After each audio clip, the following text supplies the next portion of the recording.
যুক্তরাষ্ট্রের উন্নয়ন সংস্থা ইউএসএআইডির আর্থিক সহায়তা বন্ধের পর ভয়াবহ ক্ষতির মুখে পড়েছে বিশ্বের অন্তত 50টি দেশ।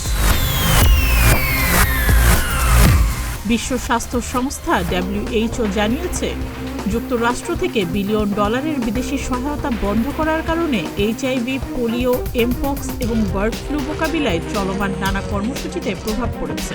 50টি দেশে এইচআইভি চিকিৎসা পরিষেবা বন্ধ হয়ে গেছে, ক্লিনিকগুলো বন্ধ করে দেওয়া হয়েছে এবং স্বাস্থ্যকর্মীদের ছুটিতে পাঠিয়ে দেওয়া হয়েছে। এ পরিস্থিতিতে বৈশ্বিক স্বাস্থ্য বিশেষজ্ঞরা রোগের বিস্তার সম্পর্কে সতর্ক থাকার নির্দেশ দিয়েছেন। মার্কিন প্রেসিডেন্ট ডোনাল্ড ট্রাম্প দ্বিতীয় মেয়াদে ক্ষমতায় আসার পরপরই নির্বাহী আদেশ জারির মাধ্যমে ইউএসএআইডির আর্থিক সহায়তা বন্ধ করার নির্দেশ দেন। ইতোমধ্যে সংস্থাটির 10,000-এরও শক্তিশালী কর্মী বাহিনীতে বিশাল কাটছাঁট করার ঘোষণা দেওয়া হয়েছে।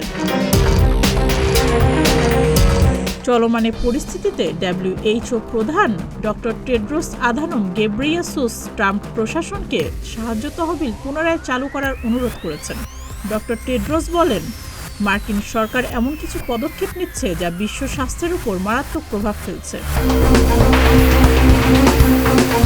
গত 24শে জানুয়ারি ইসরায়েল এবং মিশর ছাড়া বিশ্বের সব দেশের জন্যই আর্থিক সহায়তা বন্ধ করে দেয় ট্রাম্পের প্রশাসন। নতুন করে সাহায্যের বিষয়গুলো অনুমোদিত না হওয়া পর্যন্ত এই সাহায্য দেয়া হবে না বলে জানানো হয়। আগামী 85 দিনের জন্য বিদেশে সহায়তার বিষয়গুলি পর্যালোচনা করা হবে। এরপরই সহায়তার বিষয়ে পরবর্তী সিদ্ধান্ত নেবে ট্রাম্প সরকার। গত 50 বছরেরও বেশি সময় ধরে মার্কিন যুক্তরাষ্ট্র বাংলাদেশকে জনস্বাস্থ্য, শিক্ষা, জ্বালানি, পরিবেশ, খাদ্য নিরাপত্তা, প্রাকৃতিক দুর্যোগ মোকাবিলা এবং আরও অনেক ক্ষেত্রে $8 বিলিয়নেরও বেশি সহায়তা দিয়েছে। ইউএসএআইডির আর্থিক সহায়তা বন্ধের কারণে বাংলাদেশেও এর প্রভাব পড়ছে। সুস্মিতা, প্রতিদিনের বাংলাদেশ।